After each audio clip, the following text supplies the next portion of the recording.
नमस्कार दोस्तों, एक बार फिर से स्वागत है आप सभी का। जैसा कि मैंने वादा किया था, मैं डेली आपको सीटेट की परीक्षा के आंसर की जल्द से जल्द प्रोवाइड करूँगा। तो दोस्तों, अभी तक जो भी क्वेश्चन आए हैं, मुझे सूत्रों से पता चला है कि क्वेश्चन बार-बार रिपीट हो रहे हैं। तो लगभग 30 से 40 क्वेश्चन हर पेपर के रिपीट हो रहे हैं। कौन से क्वेश्चन रिपीट हो रहे हैं, ये भी मैंने आपको बताया था और दोबारा बताऊँगा। तो क्वेश्चन कितने रिपीट हो रहे हैं, लगभग 30 से 40 क्वेश्चन रिपीट हो रहे हैं। जो बताया था आपको वही आया। तो आगे देखते हैं। जो उत्तर मैं बता रहा हूँ वो भी बिल्कुल सही है, जो क्वेश्चन मैं बता रहा हूँ वो भी बिल्कुल सही है।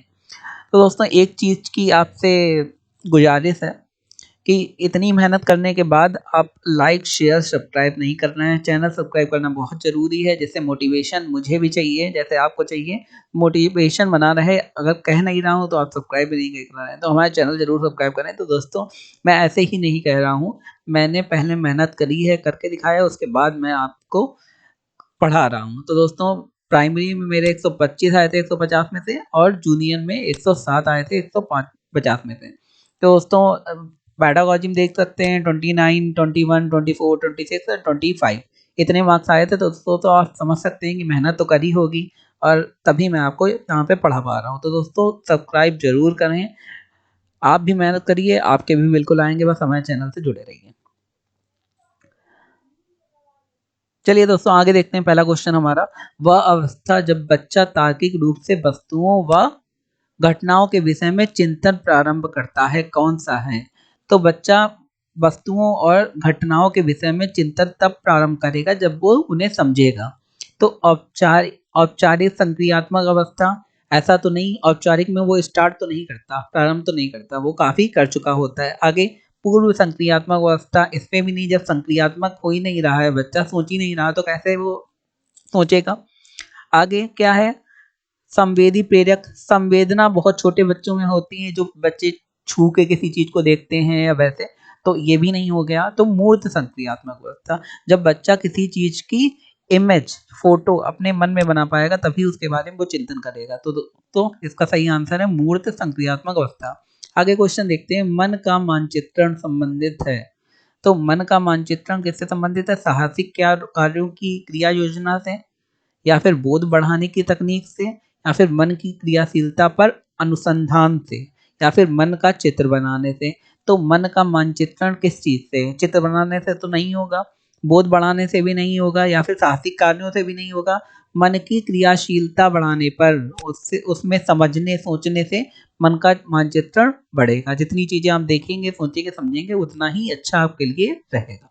आगे ये क्वेश्चन देखते हैं कि निम्न में से कौन सा बच्चे की सामाजिक मनोवैज्ञानिक आवश्यकताओं के संबंध नहीं है? तो सामाजिक मनोवैज्ञानिक आवश्यकता बच्चों की क्या है, उससे किस चीज का संबंध नहीं है? नहीं पे बड़ा ध्यान रखिए। संवेगात्मक सुरक्षा की आवश्यकता, ये तो बिल्कुल है, मनोवैज्ञानिक है। शरीर से अपशिष्ट पदार्थों का नियमित रूप से बाहर निकलना, इसका सामाजिक और मनोवैज्ञानिक आवश्यकताओं से कोई नाता नहीं है, क्योंकि ये किस में आता है? ये शारीरिक जरूरतों में आता है, शारीरिक आवश्यकताओं में आता है। तो यही आपका नहीं में हो जाएगा। आगे देखते हैं। बच्चे दुनिया के बारे में अपनी समझ का सृजन करते हैं, इसका श्रेय किसको जाता है?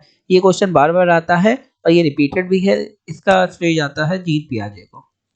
ये क्वेश्चन बहुत बार रिपीटेड है। आगे देखते हैं क्वेश्चन। निम्न में से किसने कहा है कि शिशु अपने एवं अपने संसार के बारे में अधिकांश बातें खेल के माध्यम से सीखता है? तो बच्चा जो होता है, बहुत छोटा होता है, वो अपने बारे में और संसार के बारे में खेलता रहता है। वो तो दिन भर खेलता है, तो संसार के बारे में सीखता भी खेल खेल के है। ये कहा है स्ट्रोइंग ने। आगे देखते हैं। किस मनोवैज्ञानिक के अनुसार बच्चों के संज्ञात्मक, संज्ञात्मक में ध्यान रखिए, संज्ञात्मक जहां भी आ जाए तो आपको क्या करना है? बिना सोचे स्किनर लगा देना है। ठीक है, सॉरी, लेकिन यहाँ पे क्या है? सांस्कृतिक भी आया है। ऐसा क्वेश्चन मैं पहले भी बता चुका हूँ कि संज्ञात्मक आएगा तो स्किनर लगाएंगे, लेकिन अगर सामाजिक और सांस्कृतिक भी उसके साथ आता है तो हम लोग लेब बाइगोस्की लगाएंगे। स्किनर यहाँ पे आपका रॉन्ग हो जाएगा, ये जरा ध्यान रखिए। आगे देखते हैं। अध्यापकों को कक्षा में बहुभाषिकता को समझना चाहिए। अगर बच्चे बहुत सारी अलग अलग भाषा बोलते हैं, अलग अलग भाषा बोलने वाले बच्चे हैं, तो टीचर को क्या समझना चाहिए कि ये एक समस्या है, या फिर एक गुण और साधन है, या फिर रुकावट है, या व्यवस्थागत मुद्दा है?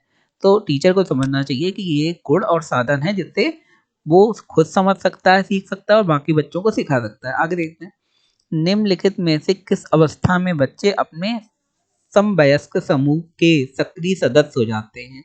समवयस्क, इसको इस शब्द को देखिए, वयस्क लिखा है। वयस्क बच्चे कौन सी अवस्था में हो जाते हैं? किशोरावस्था में। किशोरावस्था में बच्चे वयस्क भी हो जाते हैं और अपने समूह भी बना लेते हैं और उसके सक्रिय सदस्य भी हो जाते हैं। तो ये तीन चीजें बड़ी महत्वपूर्ण है। आगे देखते हैं, परिवार एक साधन है।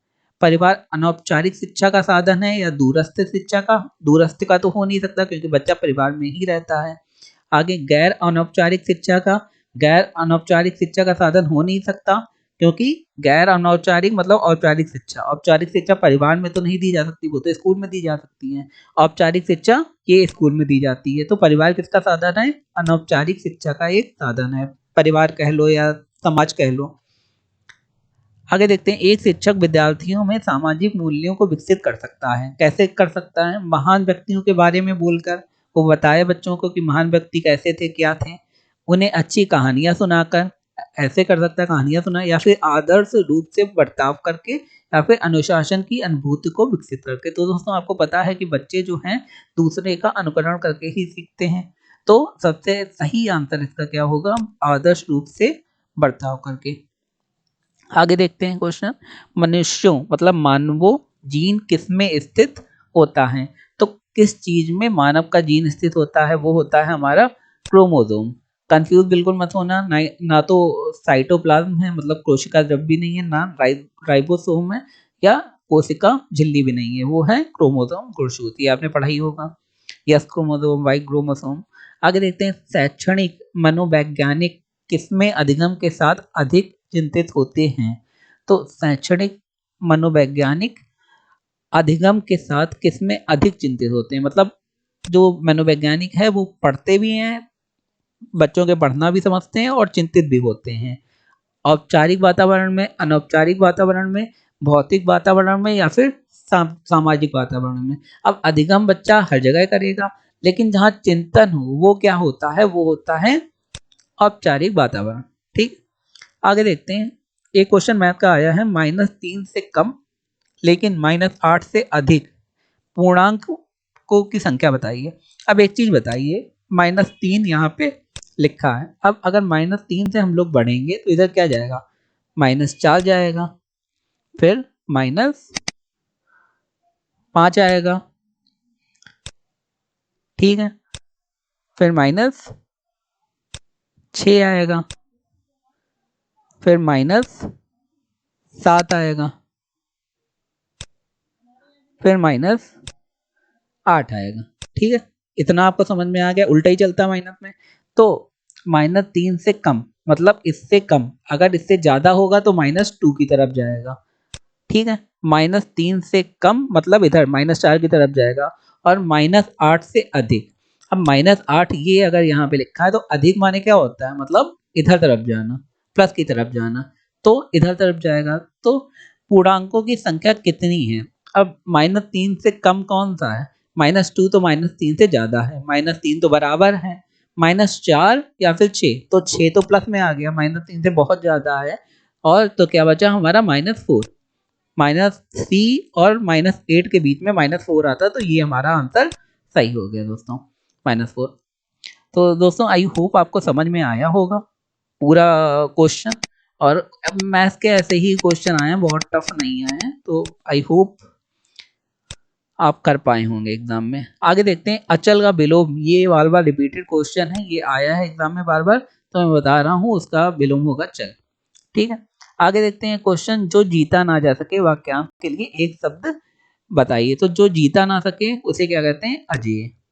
ठीक है, आगे देखते हैं, ता वर्ग का उच्चारण स्थान क्या है? वो है दंत। ता वर्ग का उच्चारण स्थान। आगे देखते हैं, छत्रज्ञा, ये तीनों कौन सा व्यंजन है? ये है संयुक्त व्यंजन, सिंपल सा है।